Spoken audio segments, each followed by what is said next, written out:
Olá pessoal, na aula de hoje, nós vamos retomar ao capítulo 3, que a gente vai ver narrativas, histórias de narrativas, aventuras, certo? E também vamos trabalhar os pronomes de tratamento, que vocês já viram lá no sexto ano. Então eu quero que vocês abram o livro na página 53, para a gente ampliar a leitura. Diz assim: Viagem ao Centro da Terra, do escritor Júlio Verne, narra uma aventura rumo ao interior de nosso planeta. Espero eu que vocês saibam que nós estamos no planeta Terra, viu? No fragmento reproduzido a seguir, Axel, o narrador personagem, caminha à frente do grupo que faz uma expedição ao centro da Terra. Ao chegar a uma bifurcação, toma uma rota diferente e afasta-se involuntariamente de seus companheiros de viagem, seu tio e geólogo, Otto Lindenbrock, e o guia Hans. Ao perceber que está sozinho nas profundezas desconhecidas do globo terrestre, procura acalmar-se e lembra-se do Hans Beck, o riacho cujo curso era o fio indestrutível, que os conduzia ao labirinto de rocha e granitos. No entanto, ao abaixar-se para lavar o rosto e prosseguir à procura dos amigos, encontra apenas granito seco e áspero. O Hans Brecht desaparecera. Viagem ao centro da Terra. Não consigo descrever meu desespero. Nenhuma palavra em língua de gente daria conta de meus sentimentos. Eu estava enterrado vivo, com a perspectiva de morrer torturado pela fome e pela sede. Minha primeira reação foi passar as mãos ansiosas pelo chão, como aquela rocha me apareceu ressecada. Mas como eu abandonará o curso do córrego? Sim, porque afinal de contas, ele não estava mais ali. Compreendi então porque eu estranhara tanto o silêncio na última vez que procurei escutar alguém chamando de meus companheiros. Ao tentar apenas ouvir vozes, no entanto, em que dei o primeiro passo no caminho errado, não notei a ausência do córrego. É evidente que naquele exato momento devo ter entrado numa bifurcação, enquanto Hans Beck, obedecendo às exigências de outra rampa, partia com meus companheiros em rumo às profundezas desconhecidas. Continuando a página 54. Como voltar? Pistas não havia. Meu pé não deixava nenhuma marca naquele granito. Eu quebrava a cabeça tentando achar a solução para um problema insolúvel. Minha situação podia ser resumida numa única palavra: perdido. Sim, perdido a uma profundidade que me parecia impossível medir. Aquelas 135 quilômetros de costa terrestre pesavam em minhas costas como uma carga insuportável. Eu me sentia esmagado. De fato, qual poder humano poderia me levar de volta à superfície do globo ou superar abóbodas imensas que armavam acima da minha cabeça? Quem poderia me colocar de novo no caminho de volta e em contato com meus companheiros? Quando me vi, então fora do alcance de qualquer socorro terreno, incapaz de tentar qualquer coisa para me salvar, sonhei com a ajuda do céu. As recordações da minha infância, de minha mãe, que eu conhecera quando ainda era bebê, voltaram à minha memória. Apelei para a oração, embora não tivesse muito direito de ser ouvido por Deus, a quem eu dirigia tão tarde e implorei com fervor. Esse apelo à providência me trouxe um pouco de calma e pude concentrar todas as energias mentais em minha situação. Tinha alimento para 3 dias e minha cabeça estava cheia de água. Mesmo assim, não podia ficar isolado por muito tempo. Mas eu devia subir ou descer. Subir, é claro, só subir. Devia chegar ao ponto em que abandonará o córrego na maldita bifurcação. Chegando lá, diante do córrego, eu poderia com certeza voltar ao cume do Esfés. Como eu não tinha pensado nisso antes, obviamente, aquela era uma chance de me salvar. O mais urgente, portanto, era encontrar de novo o leito do Hans Beck. Levantei-me e, com a ajuda de meu arpão de ferro, subi a galeria. A inclinação ali era bem forte, mas eu avançava com a esperança bem disposto, como alguém que não tem escolha no caminho que deve seguir. Durante uma meia hora, não fui detido por nenhum obstáculo. Eu procurava reconhecer o caminho pela forma do túnel, pela saliência de certas rochas, pela disposição das curvas, mas não identifiquei nenhum aspecto familiar e logo vi que aquela galeria não podia me levar de volta à bifurcação. Ela não tinha saída, bati contra uma parede impenetrável e caí. Não sei dizer qual pavor, qual desespero tomou conta de mim. Fiquei arrasado, minha última esperança acabava de se estabelecer contra aquela muralha de granito. Perdido num labirinto de curvas que se cruzavam por todos os lados, eu não podia mais tentar uma fuga impossível. Só me restava a mais horrorosa das mortes. E o estranho é que me veio ao pensamento, se um dia eu encontrasse meu corpo fossilizado a 135 quilômetros nas estranhezas da Terra, isso me levaria a certas questões científicas. Queria falar em voz alta, mas a minha boca seca apenas produzia ruídos abafados. Eu estava ofegante. Além dessas angústias, fui assaltado por um novo terror. Minha lanterna se amassara com o meu tombo e não sabia como consertá-la. Sua luz estava mais fraca e ia me fazer falta. Finalmente, um último lampejo vacilou na lanterna.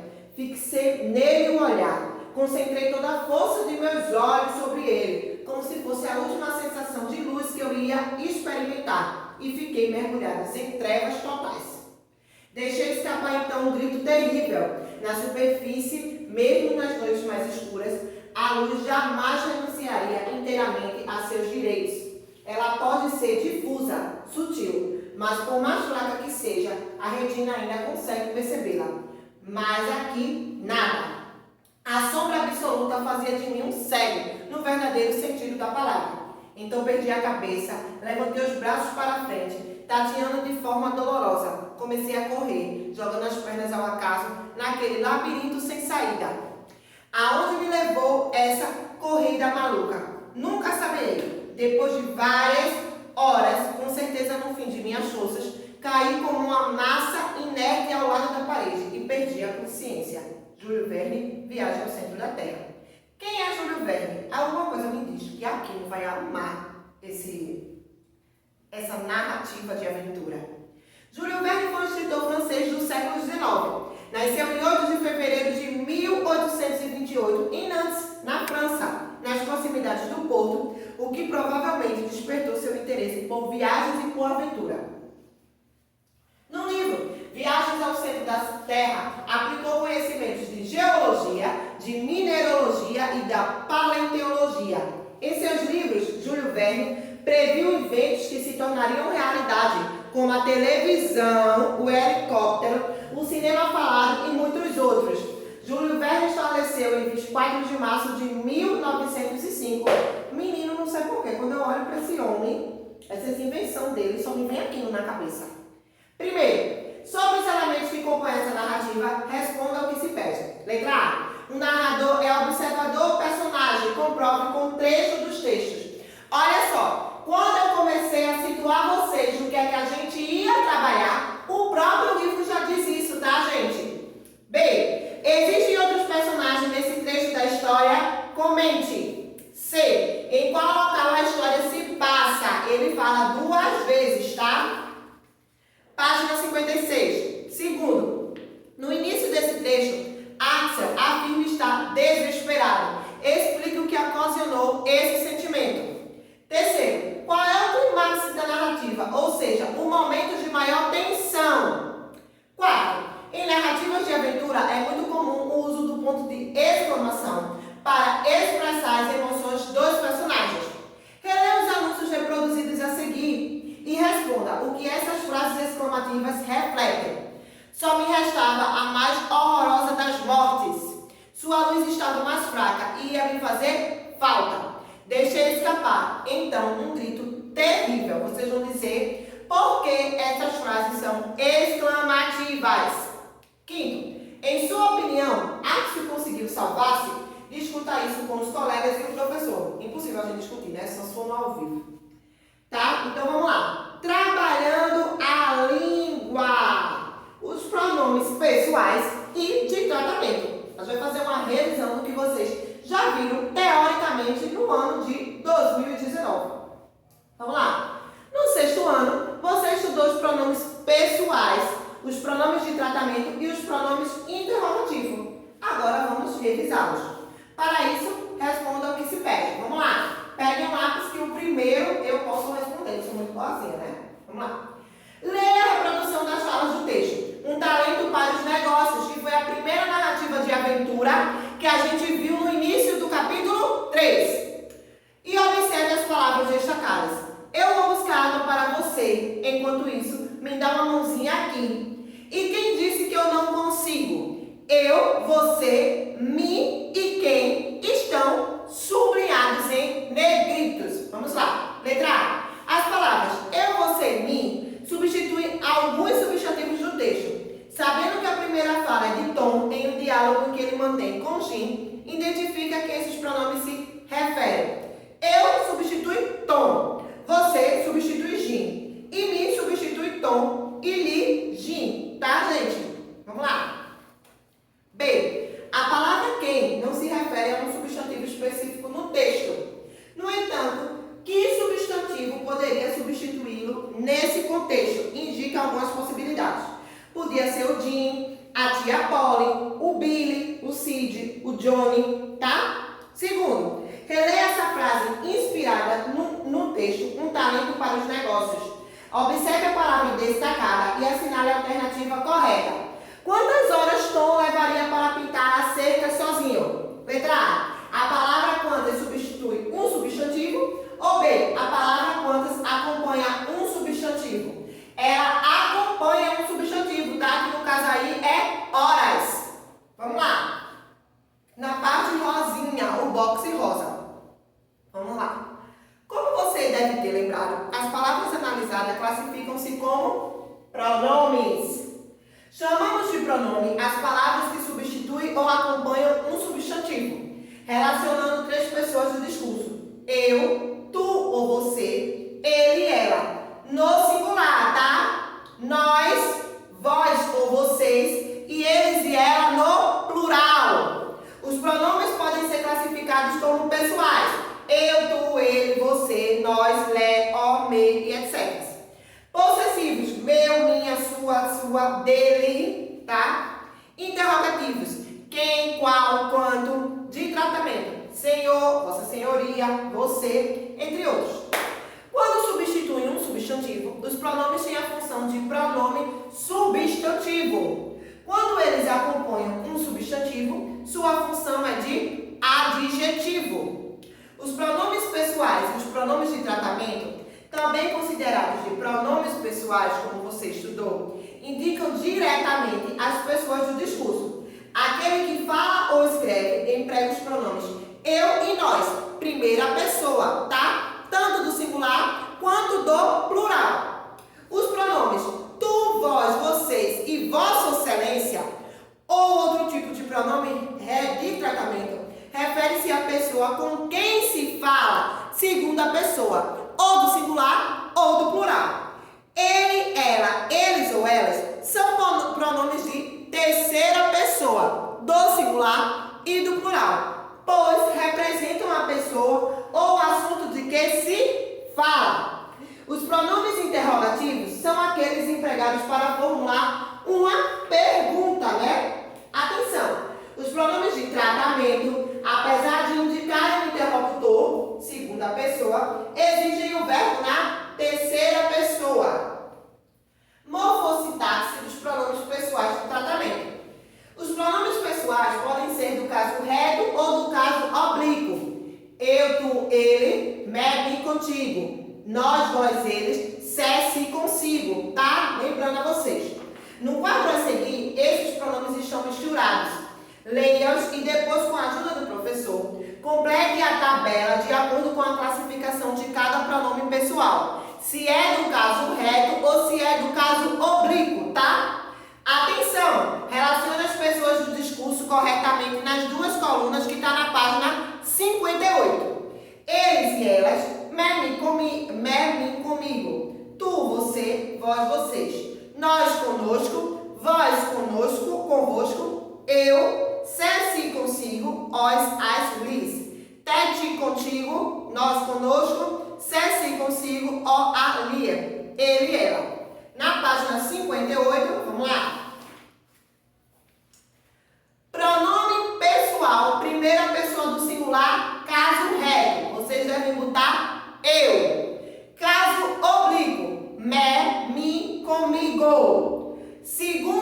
pessoa do singular, caso reto, coloquem aí tu. Como fica no caso oblíquo? Te, ti, contigo.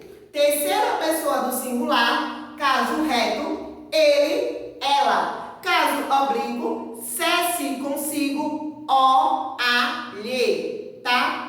Primeira pessoa do plural, caso reto, nós. No caso oblíquo, nós, conosco. Segunda pessoa do plural, caso reto, vós. Caso oblíquo, vós, convosco. Terceira pessoa do plural, eles, elas.